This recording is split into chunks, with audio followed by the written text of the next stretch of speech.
No, que le preguntaba sobre la empresa, la parte del organigrama, si tenía que ser una empresa real o ficticia o cómo era esa parte.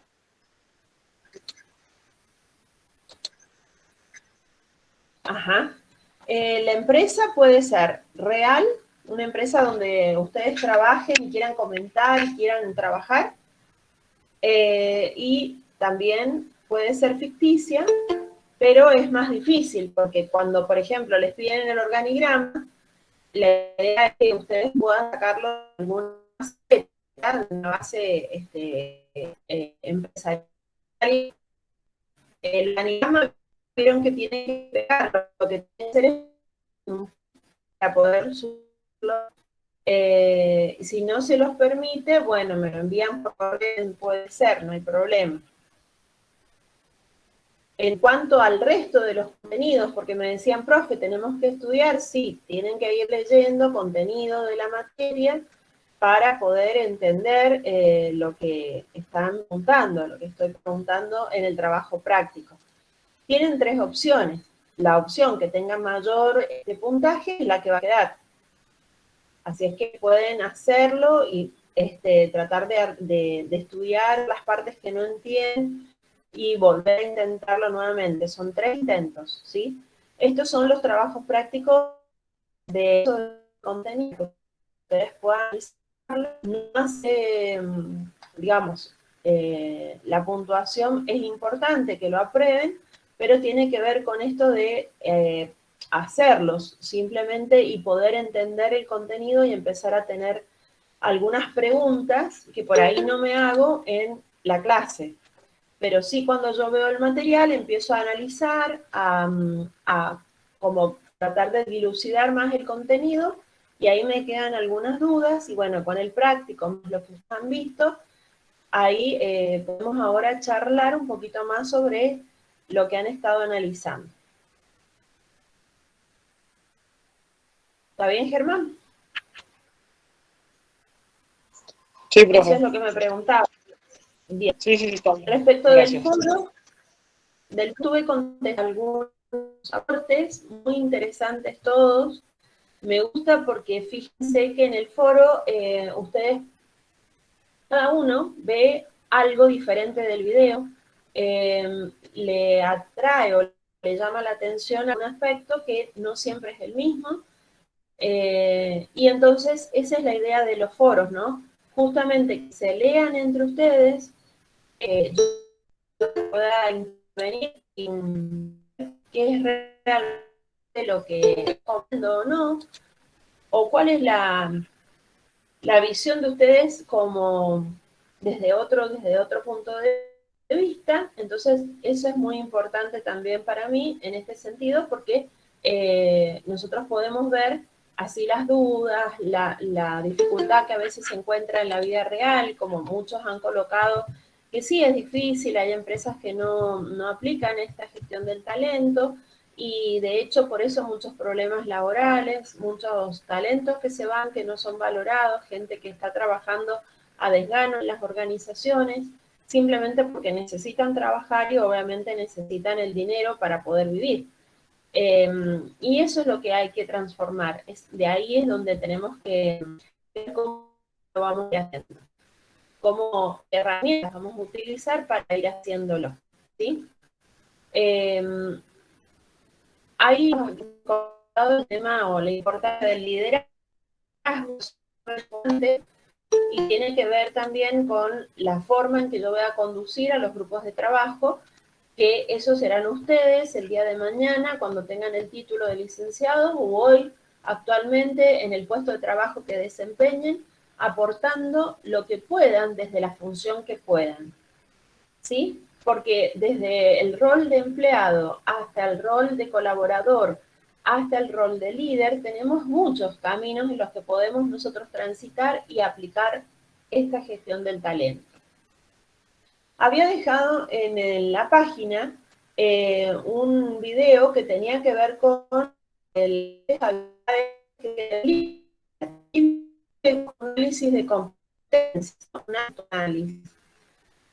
¿Qué fue con eso? Profesora, no sé si soy Eso yo, no pero es se para que me escucha muy compartan. cortado. Oh, qué pena, Sí, se justo corta.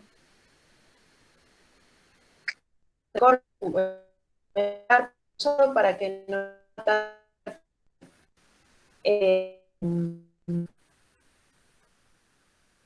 hay el volumen al máximo, pero internet. Les decía que les había dejado un video que tiene que ver con las habilidades de poder gestionar los talentos. Y por otro lado, también les había dejado un cuestionario de autoanálisis para ver las competencias que hoy poseen para poder desempeñarse a nivel laboral como líderes en cuanto a la coordinación de los empleados. Les preguntaba cómo les ha ido ahora con esas dos herramientas que han podido ver y analizar. ¿Me escucharon ahí? No, profe, se le corta mucho. Yo la escucho muy entrecortado, profe. Oh, profe, lo mismo. Bueno, voy a apagar la cámara a ver si mejora la internet. ¿Escucharon algo de lo que les comentaba? Algo de un formulario, un cuestionario que dejó, puede ser, en la plataforma de habilidades, o hasta ahí escuché más o menos. Bien, Juan, está bien eso que escuchaste. Les preguntaba de un formulario que es en realidad un cuestionario de autoanálisis de competencias para que ustedes se evalúen y puedan analizarse.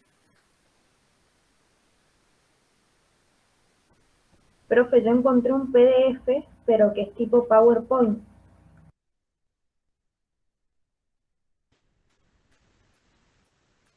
Claro, es el paradigma de las competencias, ¿no? El que decís, Maca. Claro, ese. Sí, el paradigma de las competencias. ¿Lo pudieron hacer?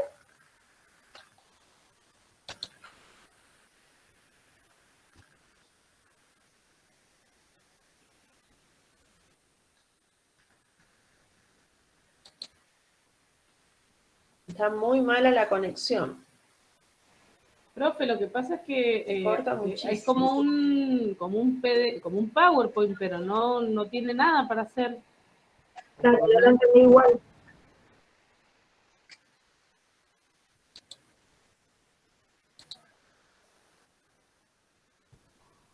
Claro, se ve como teórico, no como cuestionario.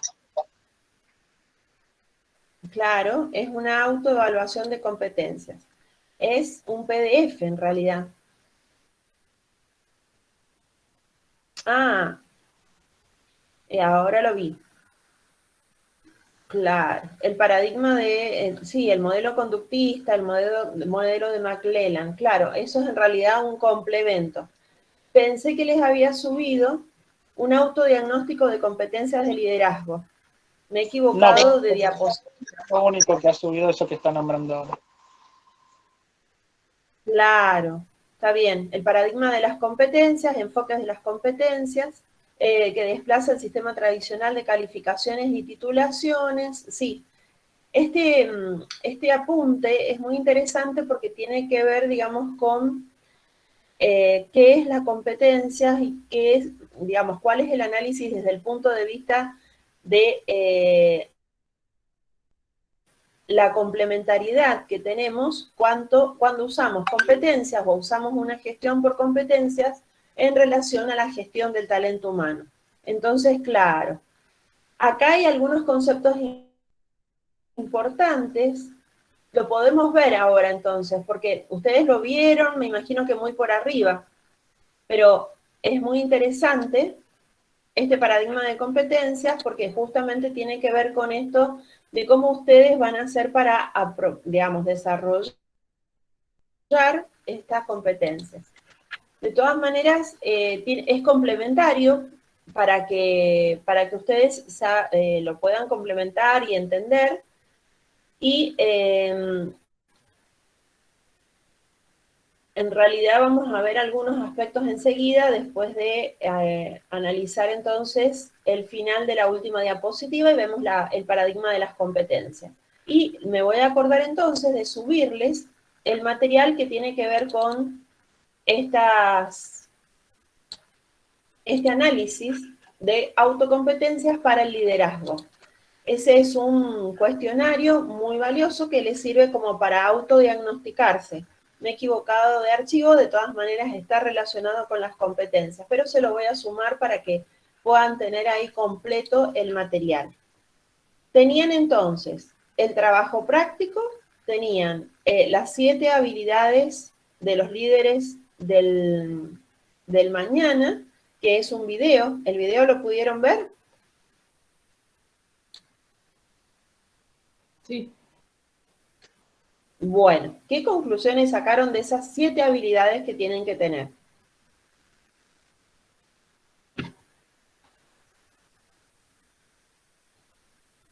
Es una nota, no un video, profe.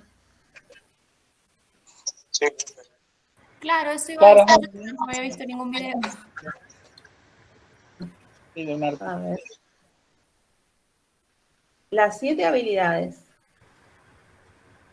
de los líderes del mañana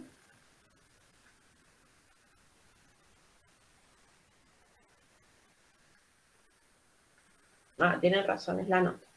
Bueno, de esas notas, perdón, estoy un poco desconcentrada, discúlpenme. Con esto que no andaba internet me pone nerviosa, porque ya he reclamado un montón de veces y no funciona. Bueno, de este texto, que es de recursos humanos, ¿qué conclusiones pudieron analizar? ¿O a qué conclusiones llegaron? ¿Cómo lo ven, digamos, desde su desempeño a la construcción de este líder que necesitan ser para poder gestionar los talentos? ¿Podrán ustedes adecuarse a los cambios? ¿Cómo son las personalidades que poseen? ¿Cómo ven estas acciones que tienen que llevar adelante desde su punto de vista, desde su personalidad? Hay cosas que pueden mejorar, hay cosas que pueden cambiar, hay cosas que podrán aprender. ¿Qué les parece?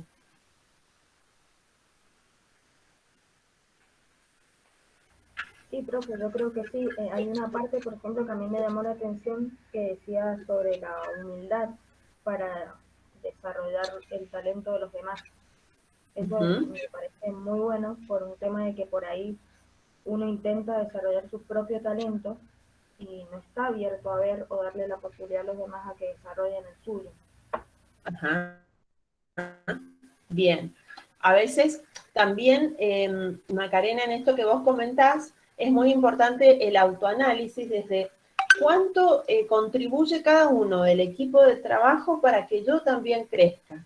Porque esto que vos decís, a veces nos concentramos en desarrollarnos y a veces ese desarrollo personal que logramos es producto de la interacción de un equipo, ya sea porque estamos trabajando, digamos, en conjunto, porque tenemos una actividad que es colaborativa o porque simplemente nos dedicamos a colaborar en una empresa que, aunque sea muy individualista, siempre hay interacción entre las partes. Y entonces, el dar lugar al otro y el también adjudicar muchas veces lo positivo que nos aportan es muy valioso. Es dejar de pensar en uno mismo, ¿no? Y respecto de las otras diapositivas que les agregué, de las competencias, ahí tienen que ver estas competencias y la diferencia entre el saber y el saber ser. Y acá está muy relacionado con el saber ser.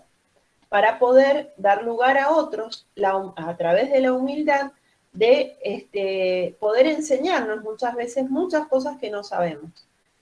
En muchas oportunidades, hasta los chicos, los niños nos enseñan, hasta las personas adultas, pensando que a lo mejor están fuera de época o que a lo mejor no tienen el conocimiento concreto, pero la experiencia que pueden haber tenido o la aplicación o la vida laboral que ellos puedan haber tenido digamos, en su época, también contribuyen a nuestro aprendizaje. La humildad es uno de los elementos que destaca. ¿Qué otro elemento se destaca en esta visión, digamos, de un líder moderno? ¿Qué otro elemento encontramos importante? Comprender a las personas a través del neuroliderazgo. Ajá, bien. El neuroliderazgo. Hay mucho trabajo respecto de lo que es la neurociencia y la relación con las habilidades sociales. Como decíamos en la clase pasada, muchas veces se pensaba que el que lideraba era el que más conocimiento tenía. Pero también nosotros entendimos y empezamos a comprender la necesidad de la inteligencia emocional, de tener en equipo. Por más que tengamos el conocimiento, si no tenemos, por ejemplo, la tranquilidad para poder tomar la decisión en un momento de crisis, una decisión acertada, no nos sirve de nada tener el conocimiento. Imagínense un médico que tiene que operar de urgencia en un hospital, digamos, porque se cortó la luz.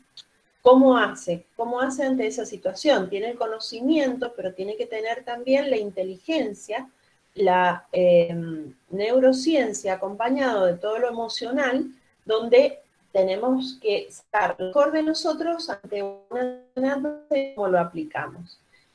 Esta es otra característica muy importante que tiene que ver con la inteligencia emocional y el neuroliderazgo. No solamente somos mente, sino que también somos mente, cuerpo y alma. Por lo tanto, cómo equilibramos estas tres partes es fundamental.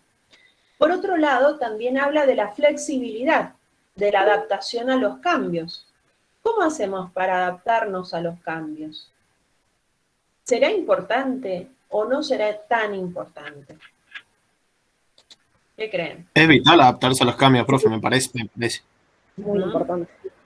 Es muy importante, pues ya el hecho de quedarse en el tiempo perjudica tanto a uno como a la empresa. Claro, exacto. O sea que estar dispuestos a aprender todo el tiempo también va de la mano. Exacto, Sí. irse perfeccionando, ir adaptándose a todo, a las nuevas tecnologías, al nuevo consumidor, a las personas, porque a ver, en un área de trabajo, hablo en mi caso, por ejemplo, yo que soy el más joven de mi sector, y ahí se nota la diferencia. Yo trabajo con gente de 40 y pico de años, yo tengo 22, o sea, sin embargo, yo me adapto a ellos y ellos a mí, o sea, esa es la metodología que hemos implementado los cuatro. Muy bien, qué bueno eso, porque los cuatro, en este caso que vos mencionás, están dispuestos a aprender del otro y están dispuestos a brindarle al otro con esta humildad que decíamos recién, el conocimiento que tienen, ¿sí? A mí me pasó, digamos, cuando empecé mis inicios laborales, ya como casi profesional, claro, ingresar en un banco donde las personas que eran mis jefes no tenían, en muchos casos, el secundario terminado y algunos tenían alguna carrera, digamos, a lo mejor sin concluir, pero el estudio académico no había sido un requisito para ingresar a trabajar, pero sí estas personas tenían muchísima experiencia, años de trabajo, que obviamente me sirvieron muchísimo para poder interrelacionar o interactuar con ellos desde el punto de vista de que cómo debía atender a los clientes, qué cosas podía aplicar de mi profesión, y no por ser casi una profesional con título universitario, tenía mayor nivel que obviamente las personas que me estaban liderando. Pero ellos tuvieron muchas veces la humildad, otras veces no todos son iguales, las personas también, y de enseñarme la experiencia y de ver en qué aspectos yo tenía que hacer hincapié para poder brindar la atención necesaria o hacer el trabajo de la manera más correcta. Entonces, estos aspectos son fundamentales. ¿Qué otro aspecto pudieron encontrar dentro de ese artículo? La Yo innovación. creo que se relaciona con eso es fomentar la innovación. Bien. ¿Cómo se fomenta la innovación en una empresa? ¿Cómo fomentamos la innovación? Ustedes que son jóvenes, hay muchas maneras de fomentar la innovación, pero ¿cuál se les ocurre? Está bien que varios están poniendo el presente en el chat. Muy bien, porque así yo enseguida lo tomo, ¿no? Pónganlo todos el presente. Algunos se desconectan. Profe, yo creo que la innovación depende mucho también de cuánto nos permitan a nosotros, seamos técnicos, licenciados, o presidente, lo que fuésemos, no importa, pero siempre va a haber alguien por encima nuestro que en cierto punto nos va a limitar o no. Yo hablo en mi caso, Sí. que nos deja jugar, digamos, hasta cierto punto. Digamos, en el sentido de innovar, de hacer algo distinto, metodología de trabajo distinta, trabajo más óptimo. También Claro. depende del trabajo, si es tan o no automatizado. Claro, lo que pasa es que sí, en realidad acordate que cada uno va a actuar hasta donde te dejen y desde la posición también que ocupes, porque esto no quiere decir que no hay jerarquías. Hay jerarquías, hay relación de líder y colaborador, hay relación de pares, hay relación digamos, funcionales en cuanto a la obligación que tiene cada uno en su área o en su departamento. Pero estas obligaciones que existen, digamos, como digamos, colaboradores dentro de la empresa, implica que vos no tengas esta capacidad de otorgar la posibilidad de innovar.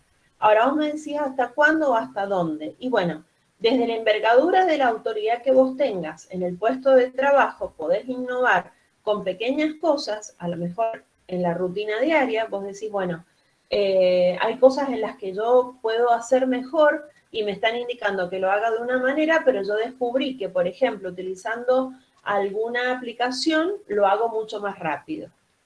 Entonces, hacer la sugerencia y ver si la sugerencia es tomada, siempre planteando cuáles son los resultados que se van a obtener y los beneficios que se van a obtener de esa sugerencia va a generar un mayor valor agregado a tu puesto de trabajo. Entonces, el día de mañana, eso te va a ayudar a lo mejor a ascender o promocionar a un puesto de trabajo mejor aún. De esa manera, de a poco, vas pudiendo avanzar en cuanto a qué cosas podemos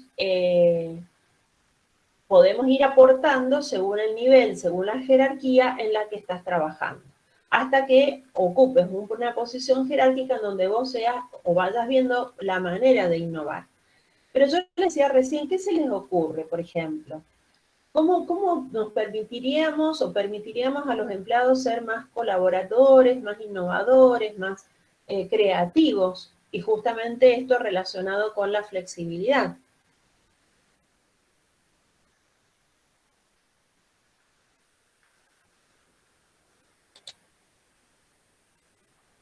Hay, por ejemplo, aplicaciones. Hoy las empresas, ¿qué usan más como medio de comunicación? ¿El correo? ¿El WhatsApp? ¿La intranet? En general, ¿qué se usa más? ¿Qué es lo que empezó a tener muchísimo auge, sobre todo a partir del año pasado? ¿Hay alguien que quiere participar?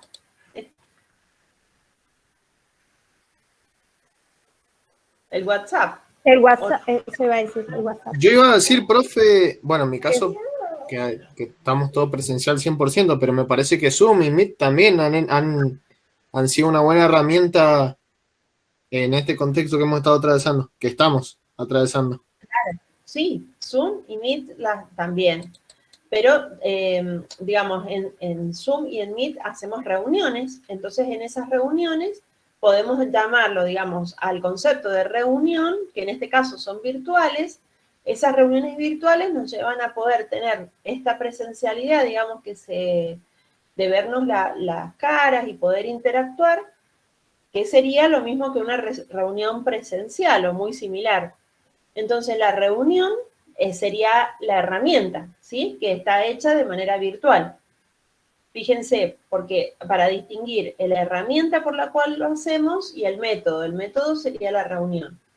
También, como dijimos, por WhatsApp, también es otra herramienta, una herramienta donde nosotros vamos participando más rápido, es de rápida respuesta, por ahí se toma como informal, pero hoy por hoy es una herramienta bastante formal si así lo instalamos dentro de la organización y si así lo comunicamos dentro de la organización.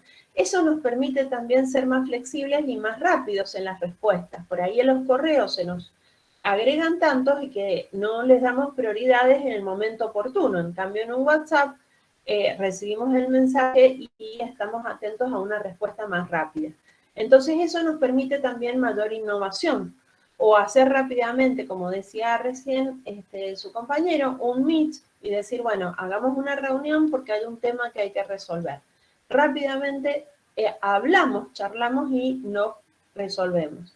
Inclusive esta instancia de sentarnos, prender la computadora y armar la reunión y predisponernos, muchas veces ni siquiera se daba a veces en las reuniones presenciales, porque postergamos las reuniones presenciales. Lo que yo les decía, para que una organización sea más rápida, más cambiante, más innovadora cada vez, es conveniente que las reuniones sean semanales, quincenales, que hagamos reuniones más cortas, concretas, rápidas, pero eficientes, y que fijemos objetivos para la próxima semana, que hagamos una interacción de los resultados del cumplimiento de esos objetivos y un nuevo planteamiento para el próximo plazo. Entonces, dependiendo de la organización, a lo mejor cada 15 días, comenzar con reuniones cada 15 días y luego cada una semana. Entonces, esas cosas que estamos charlando, que tienen que ver con las herramientas del liderazgo, con los factores que yo tengo que ir desarrollando dentro de mi personalidad para poder incorporarme el día de mañana a un grupo de trabajo o en el grupo de trabajo en el que estoy actualmente, responder de una manera más eficiente, básicamente tiene que ver con estas habilidades. Yo después les voy a compartir, justo vi en LinkedIn un posteo de cuáles son los talentos más buscados. Y son también estos talentos, el trabajo colaborativo, el estar predispuesto a aprender, el estar predispuesto a cambiar, a innovar, a ser flexible. Estas características del líder son las que van a ser también las más buscadas de ahora en más. Habíamos quedado, bueno, entonces con las temáticas que tienen ustedes en la plataforma, revísenlo. Esto de la gestión de competencias tiene que ver, como les decía recién, con las habilidades para poder desarrollar un grupo o un equipo de trabajo, que en lo general vamos a tratar de que sea un equipo. No siempre se puede lograr, pero bueno, siempre debe estar la predisposición. Y continuar viendo la otra parte de las diapositivas que quedan, que es la parte 3 de la unidad número 1, pero si a ustedes les parece, les quiero dar una tareita grupal,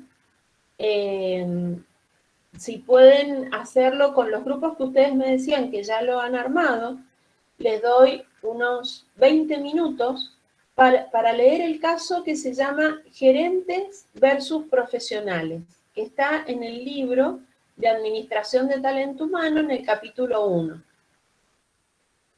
Se pueden desconectar y en unos minutitos nos volvemos a conectar para charlar sobre ese capítulo, ese ejercicio, ese trabajito, que tiene que ver con el análisis de la función de TAF y la función de línea en la empresa.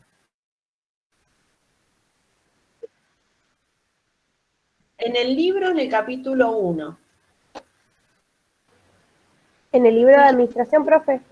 Sí, en la Administración de Recursos Humanos o en Gestión del Talento Humano. En los dos libros están.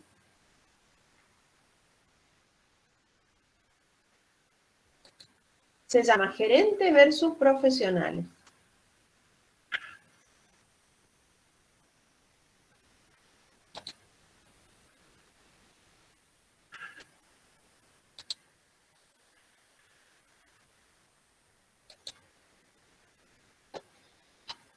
¿Lo encontraron? Gerentes frente a profesionales de recursos humanos, profe. Versus, ajá.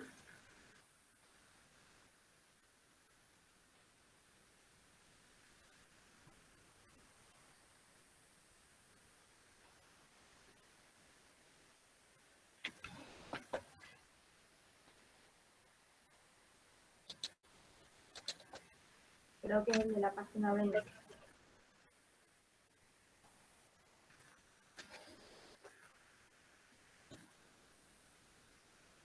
Ahí tienen el contenido del trabajo práctico y a su vez también tienen las preguntas que se realizan. Están los integrantes de los grupos, más o menos ahora estamos con 25 personas.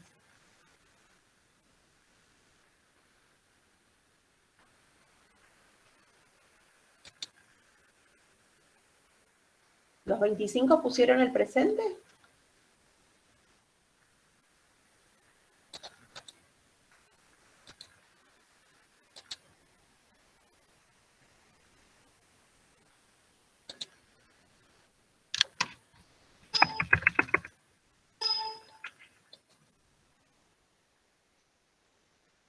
Ajá.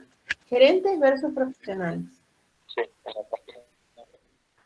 Ujú.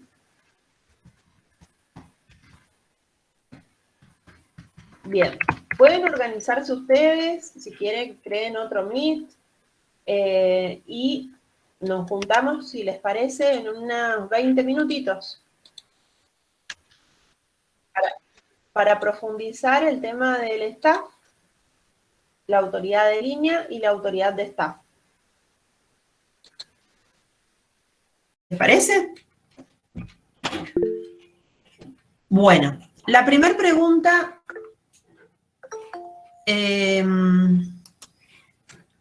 a ver, termino de permitir.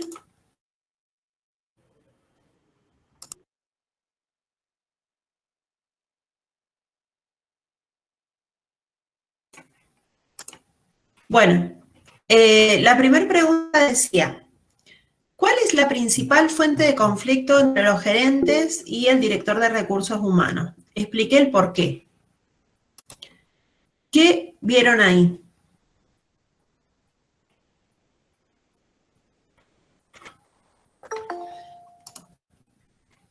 ¿Quién va a hablar? ¿De Nosotras, profe, Constanza.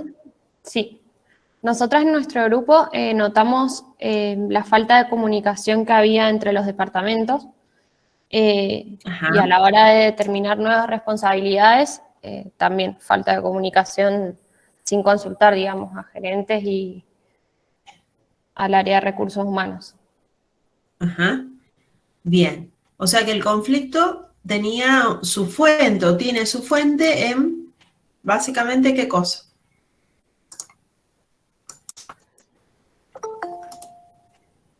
¿En la falta de comunicación?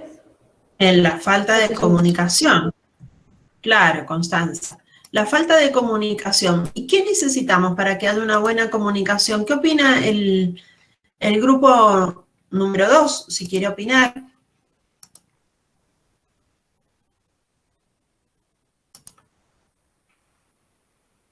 ¿Profe? ¿Por qué? No sé cuál es esa. Bueno, no importa. El que quiera opinar, no importa el número. Digo, el segundo que va a aportar. Constanza nos comentó de esta falta de comunicación que hay entre los gerentes de línea y el gerente de la Dirección de Recursos Humanos. ¿Qué otro grupo puede comentar? Para los que están sumándose ahora, dijimos que habla una persona por grupo, en base al análisis que han hecho. Profe, Profesora, perdón. Sí, Antonella. nosotros vimos también que gran parte del conflicto tenía que ver, no, quizás está mal, pero con la unidad de mando, porque creíamos que el Departamento de Recursos Humanos, más que como staff, está actuando como si fuera departamento de línea y estaba como abarcando, en vez de dar soporte y asistencia a los gerentes de línea, había como abarcado gran parte de sus tareas en realidad. Ajá, claro. Bien, o sea que hay un problema ahí de delegación de autoridad y una falta, si les parece, de la división entre lo que es la autoridad de línea y la autoridad de staff. ¿Hasta qué punto yo voy a ser asesor y hasta qué punto voy a ser o voy a tener autoridad de línea sobre el resto de los colaboradores en las diferentes áreas? Esto vos lo podés ver, Antonella, porque hemos visto el tema de la delegación de autoridad, hemos visto la autoridad de línea, la autoridad de staff. Entonces ahí estás haciendo esa relación. Sí, en realidad con las chicas estuvimos viendo, usamos de soporte también el Power, que hablaba sobre los conflictos que pueden darse entre el staff y la gerencia de línea. Bien.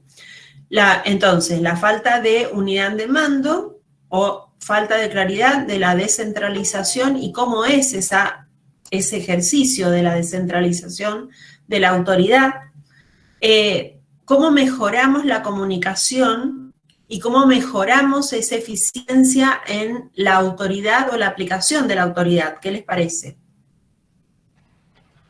Profesora, nosotros habíamos también visto estos dos puntos, el trabajo, el problema de la unidad de mando, el problema de la comunicación, y creíamos que había como poco trabajo colaborativo, como el departamento trabajaba desde su función o nuevas funciones que se habían determinado, los gerentes por un lado con las suyas, y esta falta de comunicación también, la falta de trabajo colaborativo generaba estas diferencias entre ambos lugares. Claro, perfecto, muy bien. Se le suma la falta de trabajo colaborativo. Por el contrario, lo que había entonces es mucho individualismo y necesidad de que cada uno de los gerentes cumpla los objetivos y a lo mejor ese cumplimiento de los objetivos para destacarse de los demás, pero no pensando en que es un sistema, la organización, donde todas las partes están interrelacionadas y necesitan unas de otras, ¿sí? Entonces ese es otro tema muy interesante en esta pregunta también, ¿no? La visión sistémica. Está faltando esa visión sistémica de la organización. Bien, ¿alguien más quiere aportar de la primera pregunta? Sí, nosotros básicamente, profe, pusimos lo mismo, la centralización en la toma de decisiones, delimitando la opinión de los gerentes, digamos. Y con respecto a esto de mejorar un poco la comunicación, también creemos que por ahí es transmitir mejor por parte de los gerentes las necesidades que tienen para el puesto, para que así el Departamento de Recursos Humanos pueda cumplir con eso, porque si no hay buena comunicación también de abajo para arriba, también delimita un montón el poder satisfacer la necesidad o darle un colaborador que pueda cubrir todas las expectativas que el gerente tenga. Ajá, bien. Es decir, que la comunicación no solo transversal, sino estás hablando de una comunicación vertical también, desde los colaboradores, sí, tal cual, con los gerentes de línea. Que más allá que esté un poco centralizada la toma de decisiones en cómo se manejaba para todo un proceso de selección, también si desde el puesto no está bien desarrollado las tareas que se van a realizar, un poco más que cambiar solo la centralización o descentralización de la toma de decisiones, es un poco también lo que planteaba Constanza de la comunicación.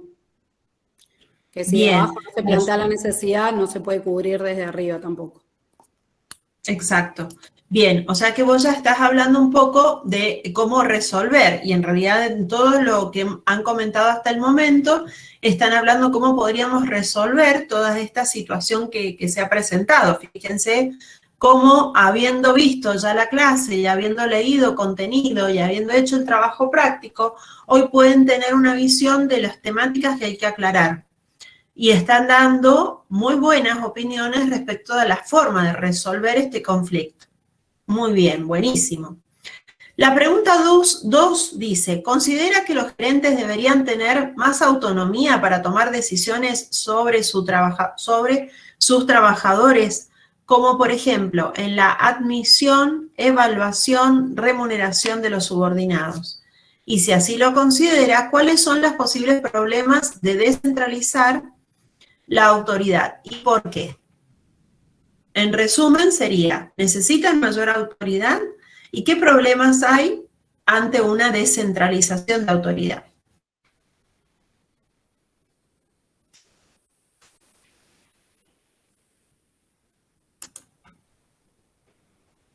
Profe, ¿vuelvo yo? ¿O? Bueno, Constanza, sí. Nosotras pusimos que sí, que debía haber más autonomía y como los conflictos que se podían generar, pusimos la pérdida de fronteras y visión global de las áreas, generar conflictos al no manejar los mismos criterios a la hora en el momento de resolver esos problemas, y la pérdida de autoridad. Bien. ¿Y cómo podríamos resolver este problema? Porque está muy bueno lo que vos decís. Se diluyen un poco los límites y la funcionalidad de cada una de las áreas y hasta dónde y cómo actuar en cada caso. No es una cosa menor, muy interesante lo que has dicho. ¿Cómo podríamos entonces disminuir o evitar que esto suceda, no? Y, profe, un poco como lo que decíamos al principio, esta falta de comunicación o de que los gerentes y la dirección no estén de acuerdo en las responsabilidades, en el accionar, genera esto, genera pérdida de control, de que algún gerente toma alguna decisión, que otro no esté de acuerdo y demás. Yo quizás diría que deberían reunirse para debatir y definir estos lineamientos, y así los gerentes pueden empezar a delegar. Pero si desde arriba no se encuentran como todos de acuerdo a esas responsabilidades que deben delegar, nunca va a haber una buena descentralización. Bien. Y recién Carolina dijo, o Carolina Constanza, no me acuerdo bien cuál de las dos, pero dijo algo muy importante, hay que dejarlo escrito. Hay que definir bien cuáles son las tareas y las funciones. Y eso está muy acertado, tiene que ver con esta comunicación en diversos niveles, no solamente verbal, sino también comunicación escrita, para que quede, digamos, plasmado en algún documento que nos deje el día de mañana una prueba fehaciente y concreta de que hasta dónde es la responsabilidad de cada una de las áreas y hasta dónde comienza la responsabilidad de las otras áreas. O mejor dicho, autoridad y la responsabilidad que comparten. Sí, perfecto, muy bien. Bien, entonces, estos gerentes deberían tener más posibilidades, pero también para poder tomar decisiones y tener esta autonomía o delegación de autoridad. ¿Qué necesitan también los gerentes? Porque yo puedo decir, bueno, yo te delego tal autoridad o tal tarea, y me lo escribís y me das una forma de procedimiento. Pero ¿qué van a necesitar esos gerentes para que esto lo puedan aplicar? Y una capacitación, ayuda de lo que sería la función de staff, Muy bien. de la Dirección de Recursos Humanos. Perfecto, excelente. Una capacitación, necesitan adiestramiento, prepararse para poder aplicarlo, porque el área de staff les va a proporcionar las herramientas, pero necesariamente necesitan poder aplicarlas en una actividad concreta, con una capacitación que les enseñen cómo justamente poder hacer esa aplicación. Muy bien, buenísimo. ¿Algún otro comentario respecto a esta pregunta? Sí. Yo tengo una consulta. En ese caso, ¿se hace la capacitación solamente a los gerentes o a los niveles inferiores también? ¿O los gerentes ya con esa capacitación pueden delegar? Ajá. No, en realidad la delegación de autoridad va a ser para los gerentes del mismo nivel. Ajá. Sí, dependiendo del tamaño de la organización. Si es una organización con muchos niveles jerárquicos y tenés, suponte, jefe de departamento o gerente de departamento, jefe de área, jefe de sector, jefe de sección, entonces quizás haya que involucrar a distintos niveles, por lo menos 2 niveles, no solamente el mismo nivel organizacional de la gerencia de recursos humanos, sino que el que sigue. Si la organización es muy amplia. ¿Por qué? Porque si hay mayores niveles jerárquicos, necesitamos poder tener este conocimiento de los talentos de las personas desde todos los niveles. Entonces, desde el gerente general, gerentes de mandos medios o gerentes de departamento, por ahí es conveniente también capacitarlos, porque de esa manera, dentro de cada una de las gerencias, va a haber un conocimiento más fino de cuáles son las actuaciones de cada uno de los niveles también. Entonces va a depender de la organización.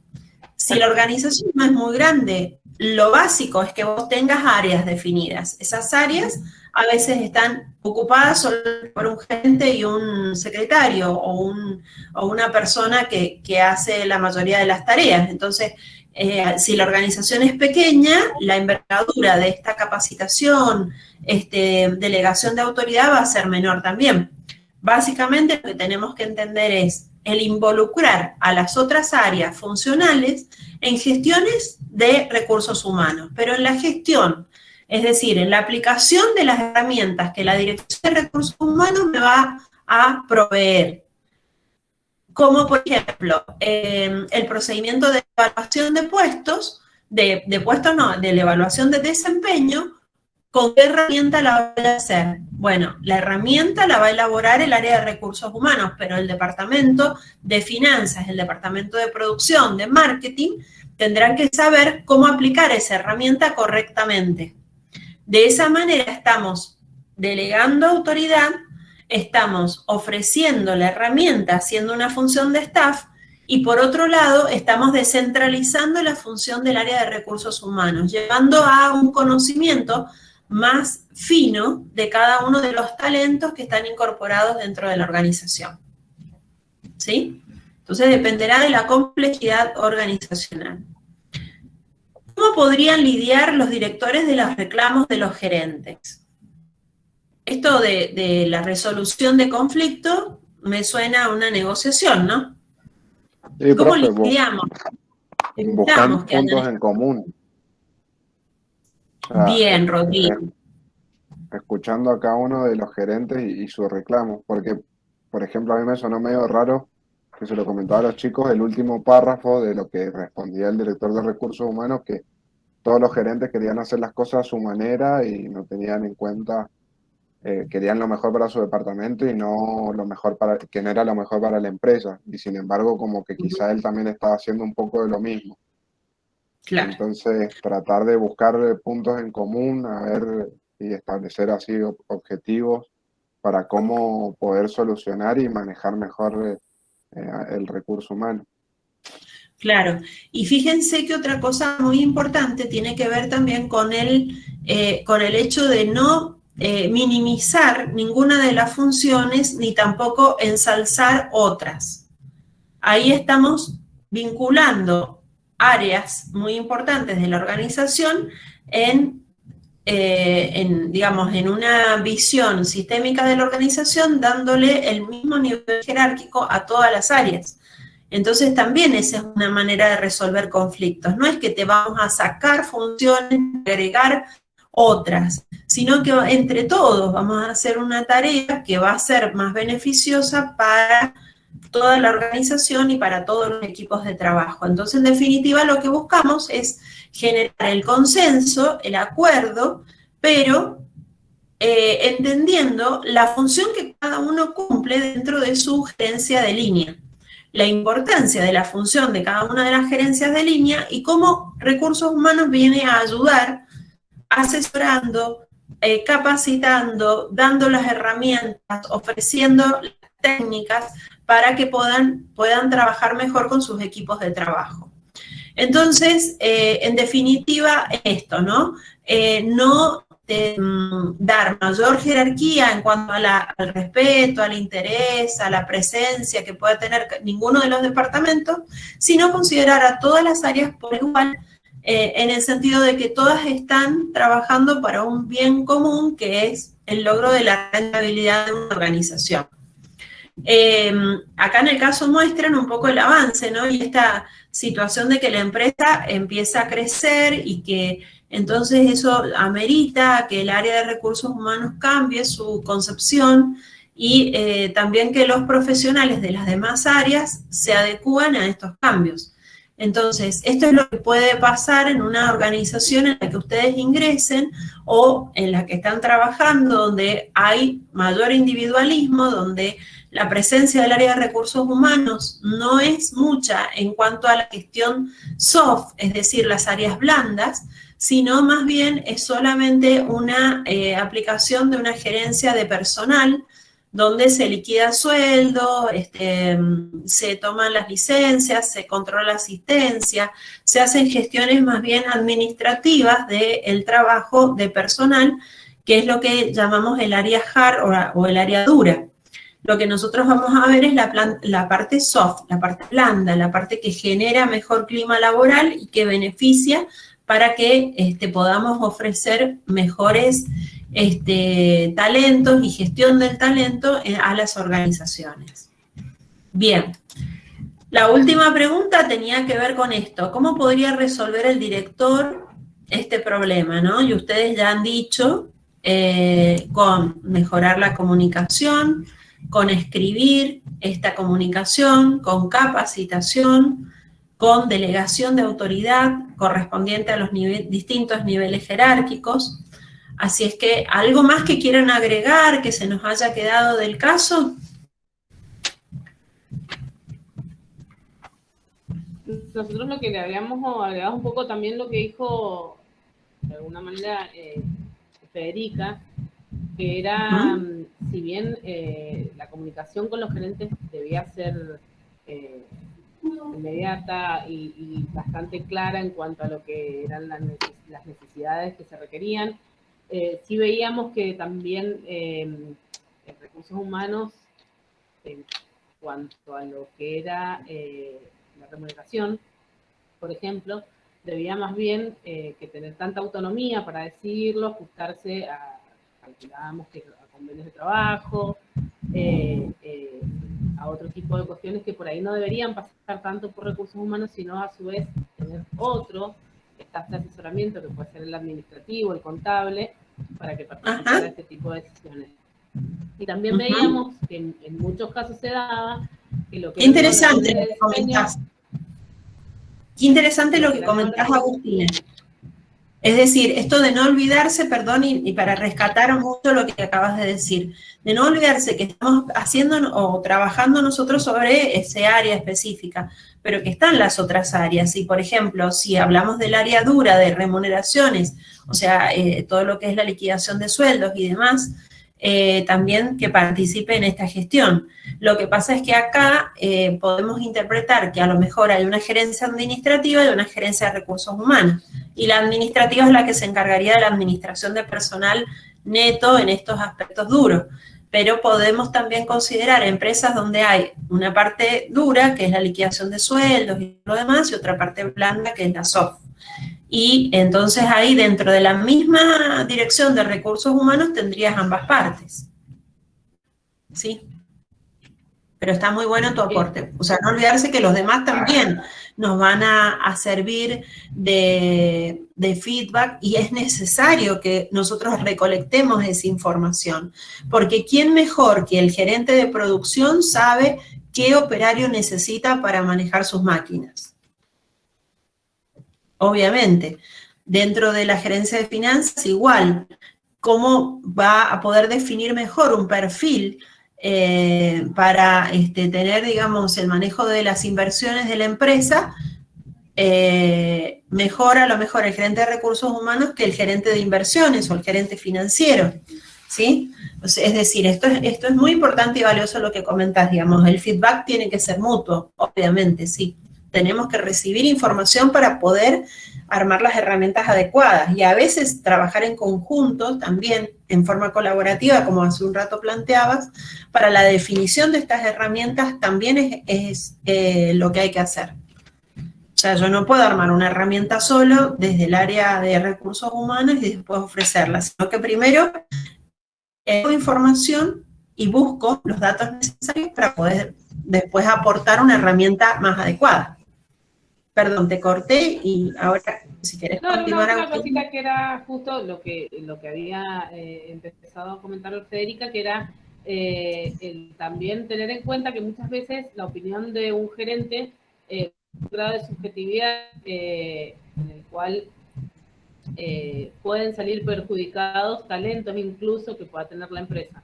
Entonces considerábamos esto de, y creo que lo comentó también Caro, de la verticalidad en cuanto a la comunicación también hacia arriba. Es decir, que poder encontrar a esos empleados para ver cómo ellos ven el desempeño de ese gerente, que muchas veces también pueden tener una opinión y un concepto, y cuáles son sus necesidades en particulares, tanto de capacitación, remunerativas, o los perfiles que tienen, que no sea solamente bajo una opinión de un gerente. Perfecto, muy bien. Eso es fundamental y sí, es totalmente rescatable. Obviamente partimos de los empleados y hoy se usa una visión de pirámide invertida en la organización, donde en la base de la pirámide que nosotros conocíamos y que está al final y abajo es un triángulo invertido, entonces los operarios, la gente que está en atención al público, en contacto directo con el público, es el que hay que escuchar más, porque es el que tiene el feedback de las personas que nosotros nos están comprando los productos o les estamos ofreciendo los servicios. Entonces son ellos los que van a muchas veces determinar el cómo trabajar para volver o volcarlo en productos o servicios adecuados a sus necesidades. Así que muy valioso y totalmente cierto. Bien, vamos bien entonces. Así como este caso, en el libro ustedes tienen varios que son interesantes de leer para que vayan profundizando en cada una de las temáticas. Por ahí lo van bajando a esta casuística que es simulada, pero que les sirve mucho para analizar, digamos, estas situaciones que se dan a nivel organizacional. ¿Alguna otra cosa que quieran aportar del caso? Antes de comenzar con la parte 3 de la unidad número 1, la última parte de la unidad número 1. Profe, ¿sirve como por ahí una herramienta para que las distintas gerentes de las distintas áreas interactúen, plantear alguna especie de objetivo basado en incentivos comunes para forzarlos a trabajar juntos y que se interesen unas áreas con las otras? Ajá. Qué buena tu pregunta. Vamos a ver en la segunda unidad todo lo que es la planificación estratégica de la gestión del talento humano, y ahí en esta unidad vamos a ver la importancia de que la misión y la visión de la empresa como objetivos macro, objetivos comunes de la organización, sean planteados por la mayoría de los empleados que trabajan en la organización, o al menos aquellos que tienen representatividad en cuanto a las funciones en la organización. Viste que la visión anterior o más antigua del planteamiento de la misión y la visión era que debía ser fijada en la cúspide organizacional, por el gerente general, por los gerentes de mandos medios, los directores, los dueños de la empresa. Hoy por hoy se plantea de que estos objetivos macro no solamente deben ser conocidos, sino que obviamente planteados desde desde cero, con la mayor cantidad de empleados representativos dentro de la organización. Porque de esa manera se genera este compromiso, esta fidelización a eso que yo planteé.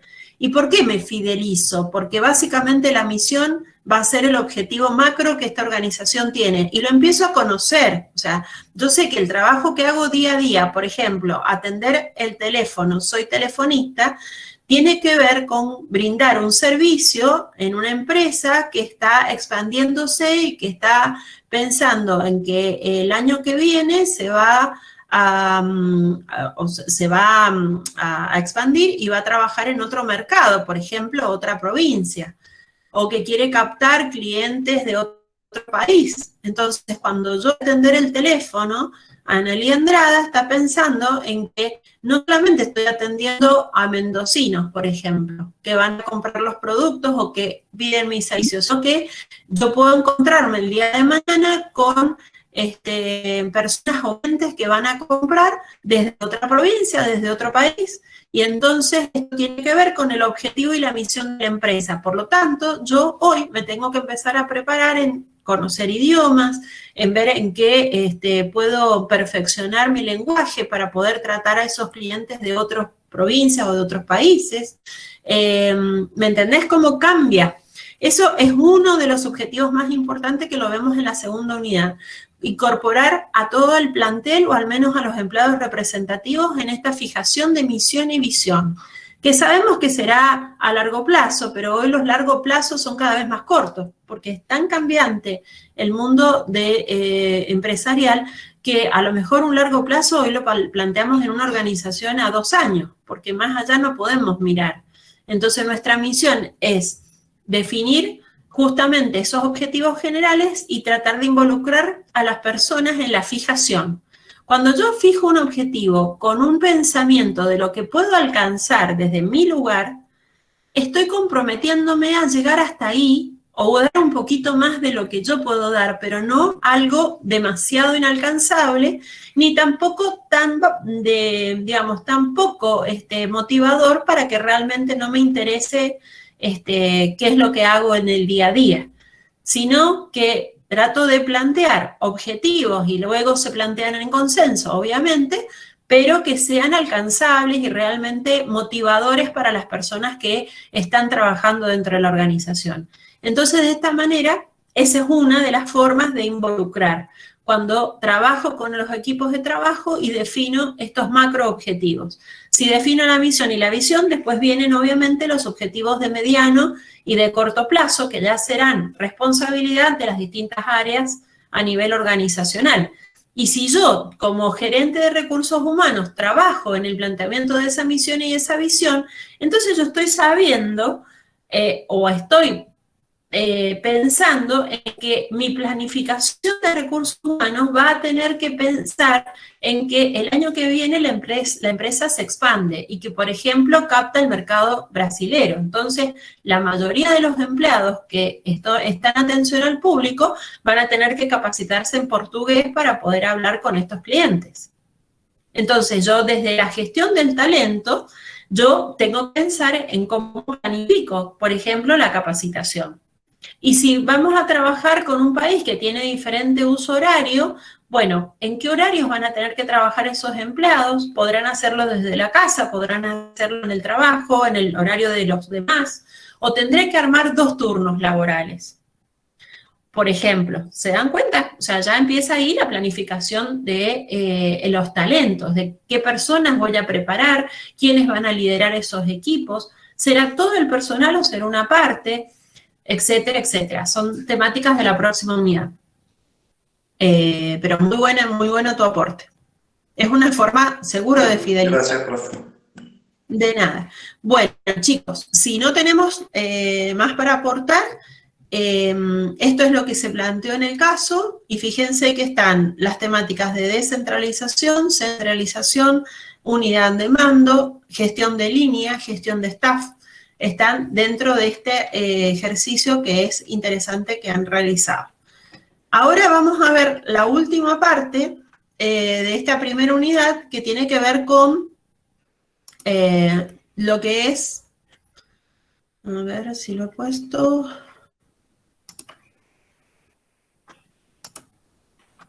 tiene que ver con la parte legal. En cada una de las unidades se van a encontrar que planteamos los aspectos legales, planteé, digamos, en la bibliografía los aspectos legales, a modo de que se haga esa llegada, digamos, de de lo que nosotros necesitamos conocer o comprender desde el área de recursos humanos para aplicarlo dentro de la empresa. A ver si puedo compartir.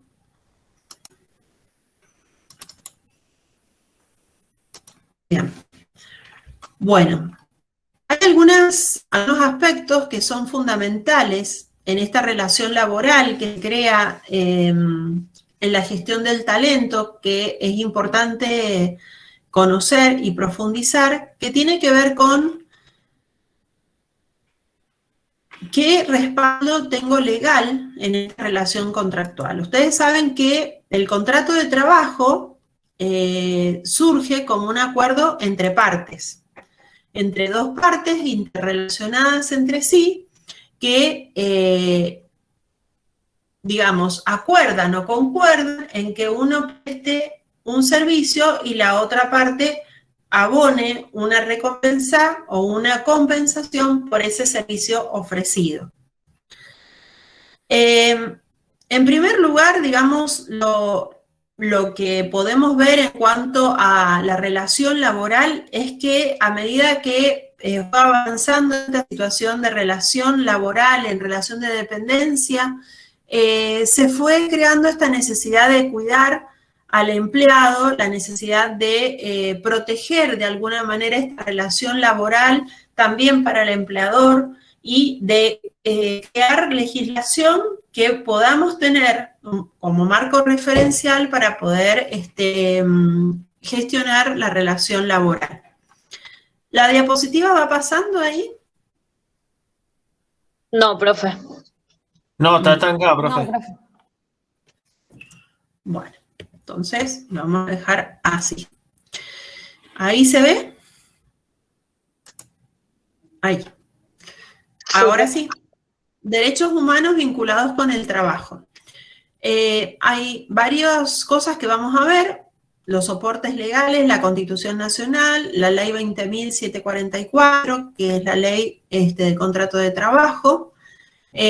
Algunos principios legales que tienen el trabajador, que también tienen que ver con las relaciones laborales y cómo hay que gestionarlas o, digamos, acordar entre las partes, y también la ley de teletrabajo y la modificación que surgió el año pasado, justamente, respecto de esta legislación laboral. Ay, perdón, lo dejé de compartir ahí. Bien.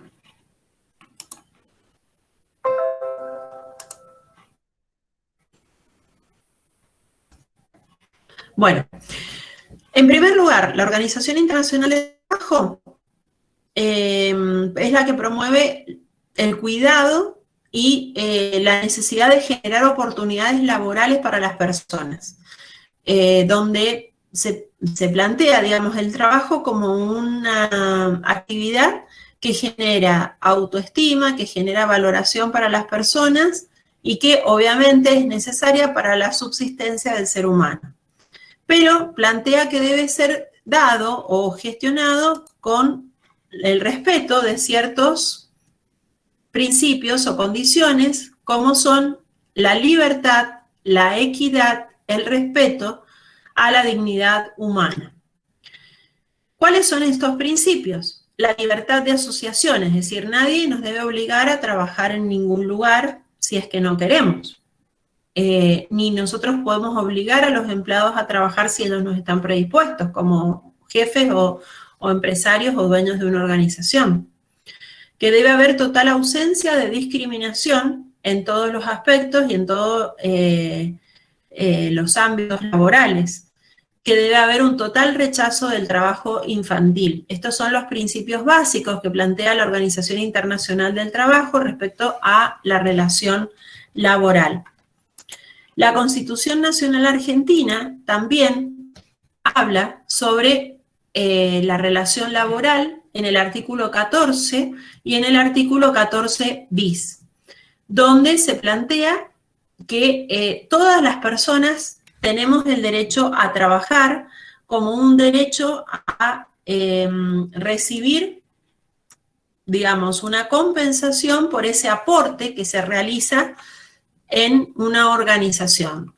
El artículo 14 nos plantea que todos los habitantes de la nación gozan de los siguientes derechos conforme a las leyes que reglamentan su ejercicio, a saber, el derecho a trabajar y a ejercer toda industria lícita, de navegar y comerciar, de peticionar a las autoridades, de entrar, permanecer, transitar y salir del territorio argentino.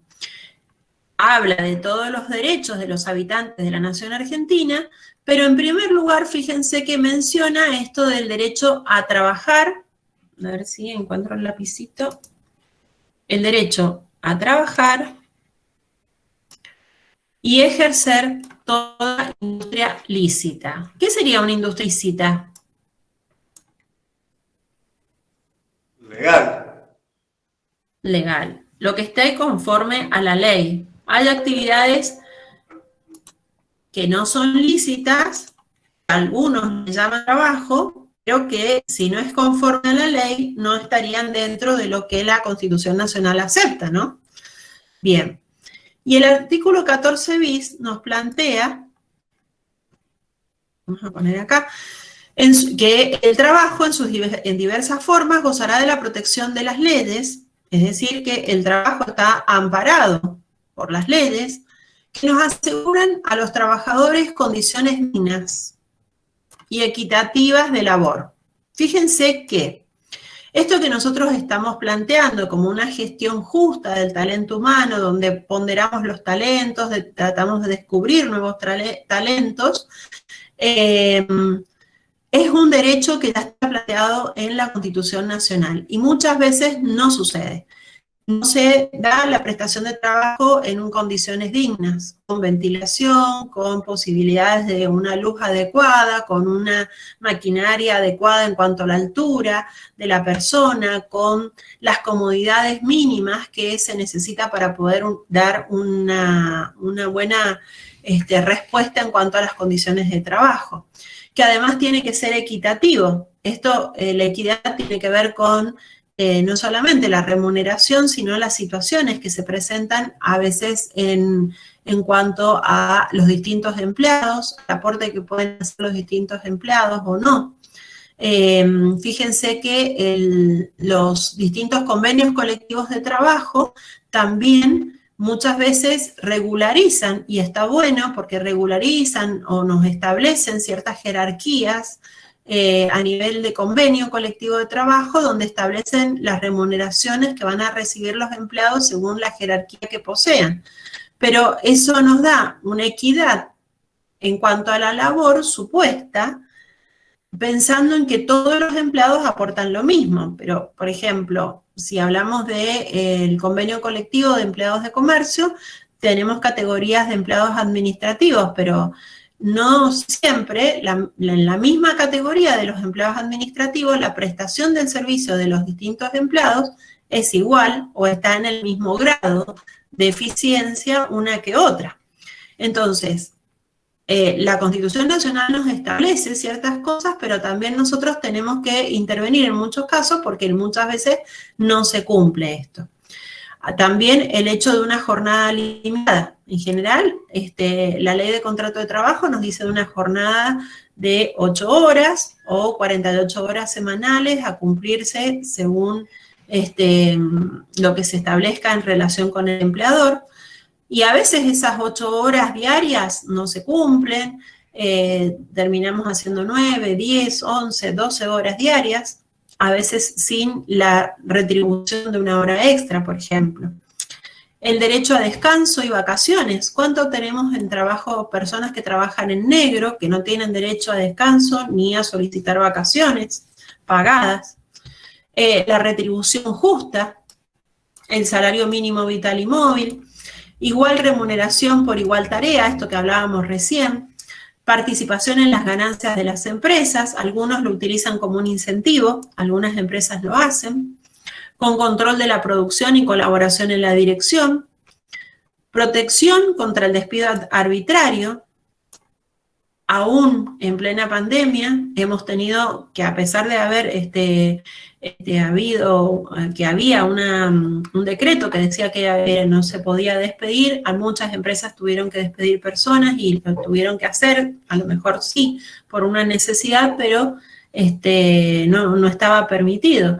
Y también el despido arbitrario sin justa causa no debería ser algo aceptable, y por eso después comienzan los juicios y los problemas laborales.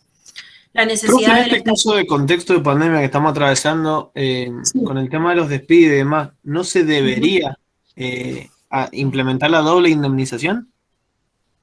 Y se debería, pero ¿qué pasa también? Que las empresas, tanto privadas como el sector público, como el país, está en una situación de crisis. Claro, una crisis totalmente financiera. Entonces, profe, perdón, pero supuestamente está lo de la doble indemnización. Al que despiden lo tienen que echar con la doble indemnización. De hecho, los chicos de Falabella a ninguno le tocó porque llegaron a un acuerdo. Las empresas hacen eso. Llegan a un acuerdo para no darles la doble indemnización, pero lo que es Mendoza Plaza Shopping, que es IRSA, dio la doble indemnización. Directamente les ofreció el retiro voluntario, pero les daba la doble. Claro. Sí, porque a ver, también de otras empresas que tenían a sus empleados en blanco, que si los despedían tenían que darles doble indemnización. Sí, porque en realidad no estaba permitido. O sea, no está permitido que se despida. Entonces, si lo despedís, tenés que darle la doble indemnización. Pero esto que pasa, que es lo que decías vos de Falabella, es lo que ha pasado con la mayoría de las empresas.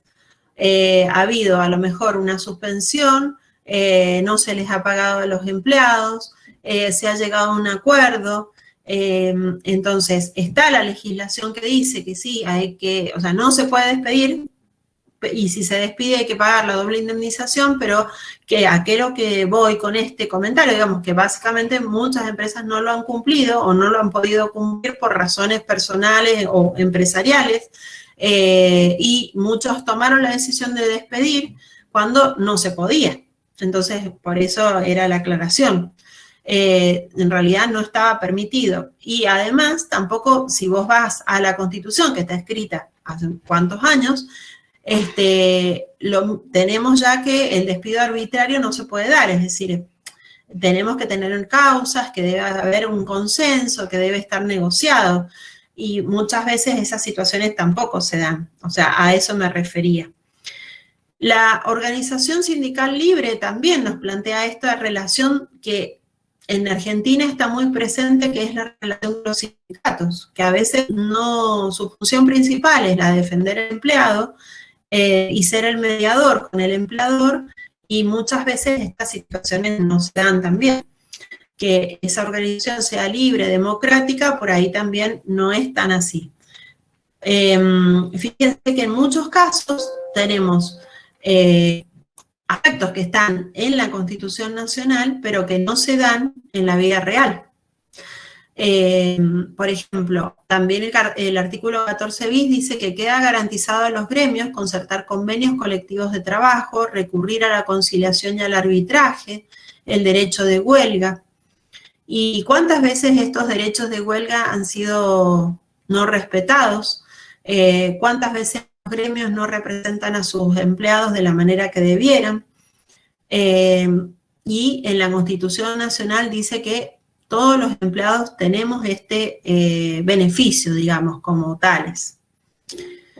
El otro aspecto que también menciona el artículo 14 bis de la Constitución es que el Estado va a otorgar los beneficios de la seguridad social, que tendrá carácter de integral e irrenunciable. En especial, la ley establecerá el seguro social obligatorio, que estará a cargo de entidades nacionales o provinciales con autonomía financiera y económica, administradas por la participación del Estado, sin que pueda existir superposición de aportes, jubilaciones y pensiones móviles. La protección integral de la familia, la defensa del bien de la familia, la compensación económica familiar y el acceso a una vivienda digna. Fíjense que acá se establece el beneficio de la seguridad social, Es decir, que todos los empleados, ustedes saben, cuando estamos en relación de dependencia, tenemos derecho a las jubilaciones, a tener una obra social, a recibir, digamos, esa protección, tanto el empleado como la familia. Y entonces eso también está establecido en el artículo 14 bis de la Constitución Nacional y forma parte de esa compensación económica familiar que tenemos las personas. Fíjense que la Constitución ya nos está marcando varios derechos que luego son tomados en cuenta en la Ley de Contrato de Trabajo para poder establecer o regular de alguna manera la relación laboral entre el empleado y el empleador.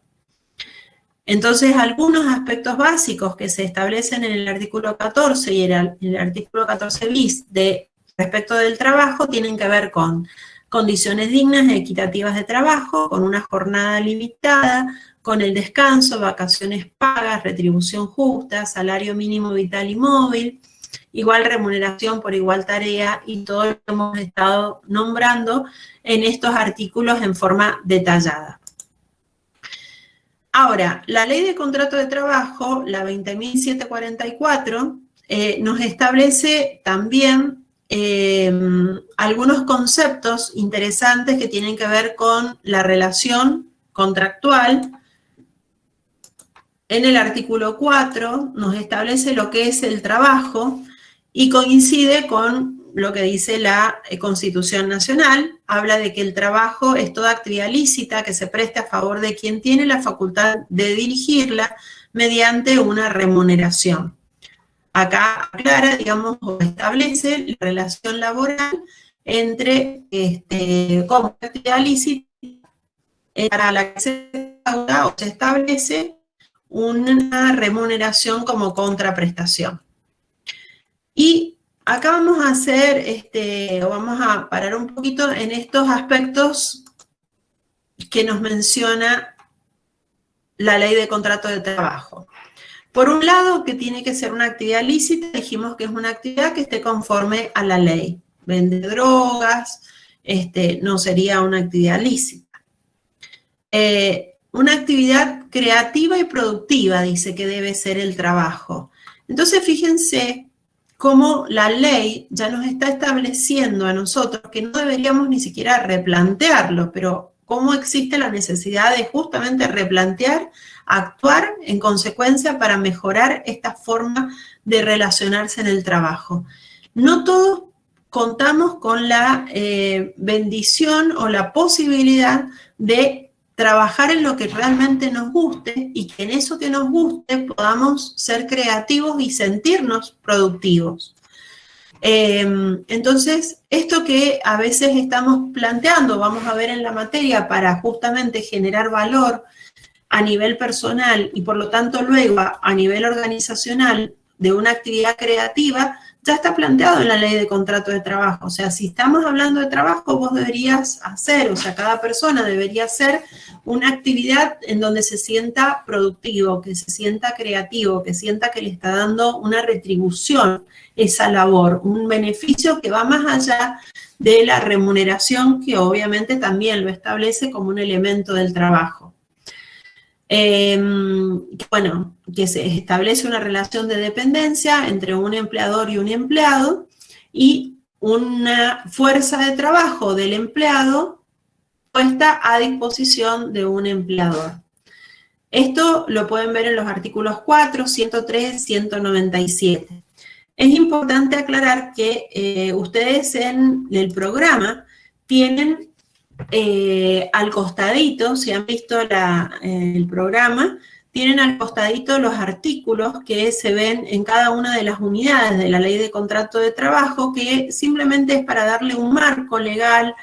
No podemos profundizar mucho en derecho laboral por los tiempos de la materia, pero es por lo menos para que tengan aquellos aspectos básicos elementales de la Ley de Contrato de Trabajo. Y en el programa están especificados los artículos que ustedes tendrían que ver. ¿Cuáles son los 3 valores del trabajo más importantes? La dignidad, es decir, el trabajo debería proporcionar a cada uno de los empleados la sensación de ser dignos, merecedores de esa actividad que estamos realizando y de la retribución que recibimos como consecuencia de ese aporte. Por otro lado, debe estar relacionado o debe ser ejercido, mejor dicho, en total libertad. Nadie puede ser coartado a trabajar o obligado a trabajar en donde no quiere o donde no puede. Nosotros sabemos que muchas veces se coartan estos derechos, ¿no? Hay muchas personas que porque necesitan del dinero aceptan trabajar en condiciones que no son tan dignas.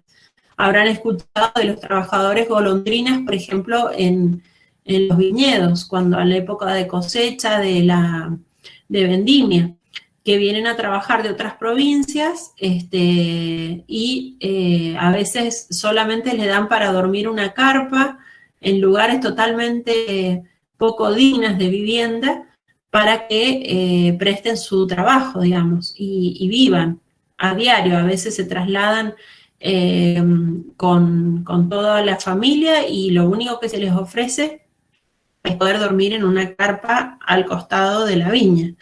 Eso estaría totalmente en contra de la dignidad y de la libertad. Pero muchas veces pasa esto, que hay abuso entre los distintos... ¿Por qué la libertad, profe? De la libertad porque yo acepto trabajar porque no me queda otra. O sea, yo podría no hacerlo, pero está bien que digamos, este empleado acepta trabajar en esas condiciones, pero se le coarta muchas veces la libertad porque la jornada laboral es extendida, porque no se le paga el salario justo, porque tiene que vivir en condiciones que no son las mejores ni las más propicias. Entonces, yo debería tener como empleado la libertad de elegir dónde poder trabajar y que eso sea realmente un trabajo digno. Entonces estamos brindando, muchas veces estos empleadores están brindando condiciones que están atentando contra esta libertad laboral. O sea, no me queda otra que trabajar en esas condiciones porque si no, no consigo trabajo en otro lugar. Y en eso, digamos, se relaciona con el concepto de libertad, ¿sí? Lo normal sería de que hubiese un país o una provincia o un sector donde yo pudiera ofrecer mi fuerza laboral, elija trabajar en él con las capacidades que poseo y reciba como consecuencia una remuneración adecuada a ese aporte. A veces no puedo hacer uso de esta libertad, tengo que aceptar porque no me queda otra. O sea, está bien que nadie me obliga, pero es como una condición que está, ¿cómo te puedo decir? Subyacente.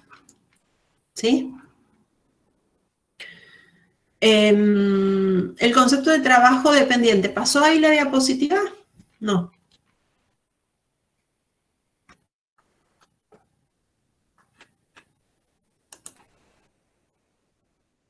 Ahora sí.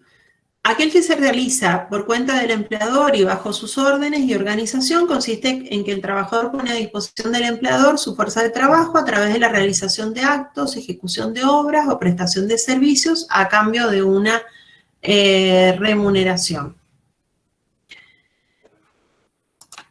Algunos elementos que implican para el trabajo una subordinación son estos que mencionábamos recién: una subordinación económica, una subordinación técnica en cuanto a la actividad que yo realizo o brindo dentro de la organización, una subordinación jerárquica porque se respetan los niveles jerárquicos y el establecimiento, digamos, de las relaciones de autoridad que hay en cada organización, y también una relación o subordinación jurídica en cuanto a derechos y obligaciones del empleado y del empleador en cada una de las partes.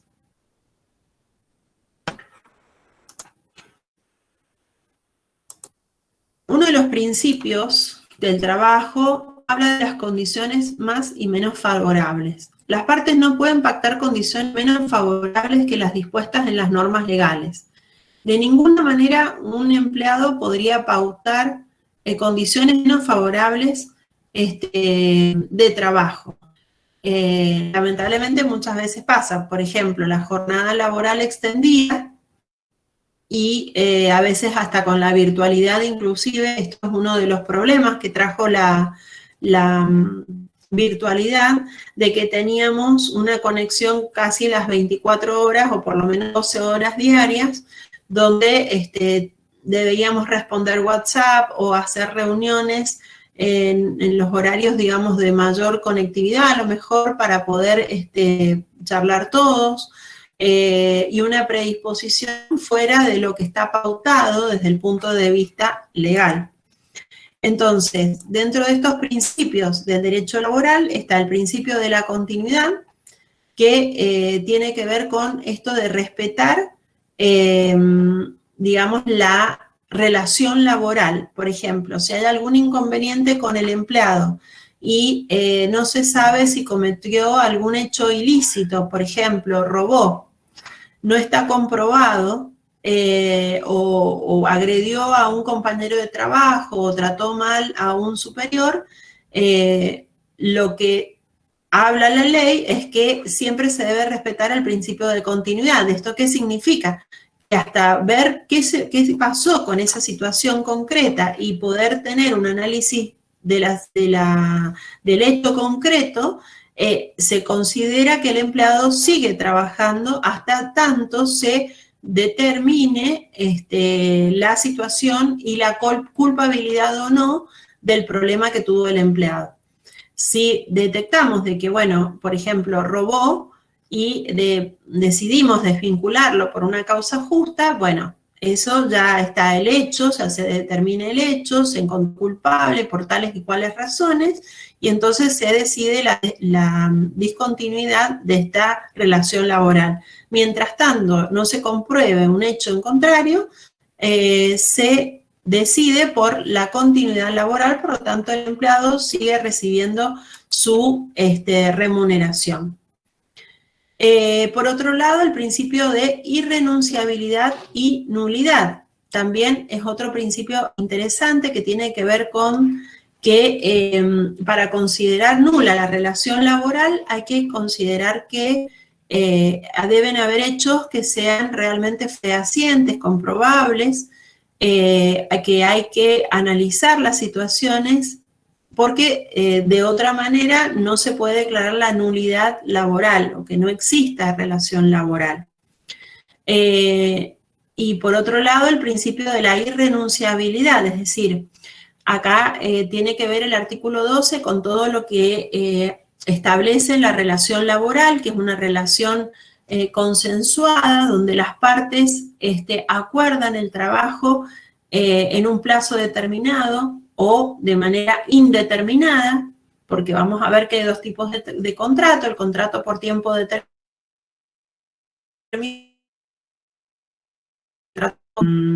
el contrato por tiempo determinado, también llamado... Profe, se le corta, me parece. La escucho medio entrecortado yo, profe, también.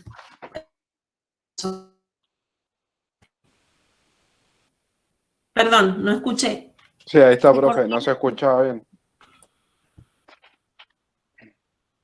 Se había cortado un poquito. Sí, estaba, hasta donde escuché fue sobre el contrato por tiempo determinado o indeterminado, que me estaba explicando. Ajá, bien. Después tenemos el principio de buena fe y equidad. El principio de buena fe dice que... ¿Ahí se escucha? Sí, profe, ahí se escucha.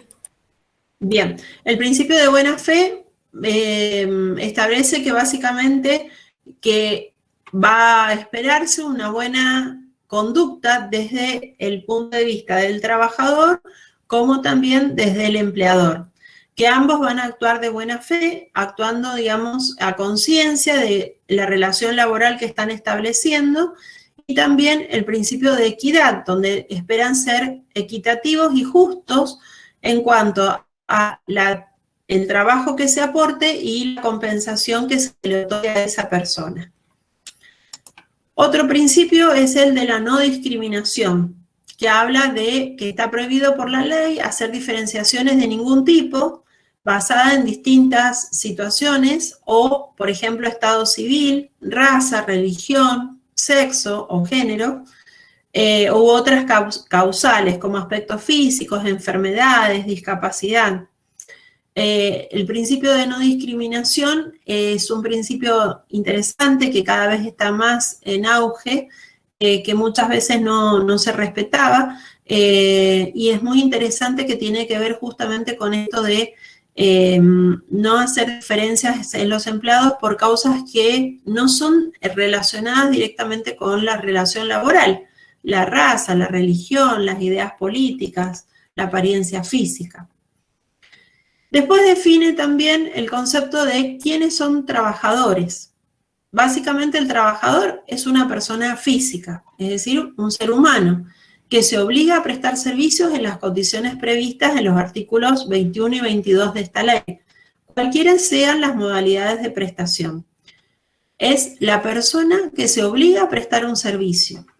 Y el empleado es la persona física, conjunto de ellas, o una persona jurídica que requiere los servicios de uno o más trabajadores y que por ese servicio realice una contraprestación dineraria y retribuya el trabajo de acuerdo a lo que se ha planteado, como acuerdo laboral y como consenso en esta relación laboral.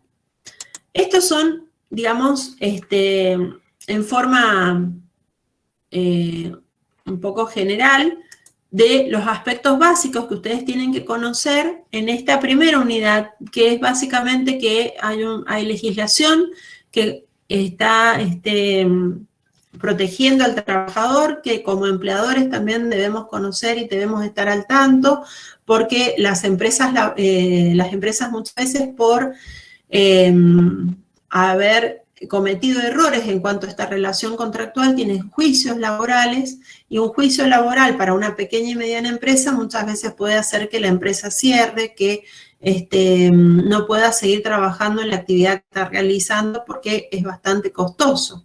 En general, las leyes tratan de proteger al trabajador, entonces también como empleadores tenemos que tener mucho cuidado en respetar estas legislaciones, porque podemos tener, digamos, la vuelta en contra y tener, digamos, consecuencias financieras muy importantes.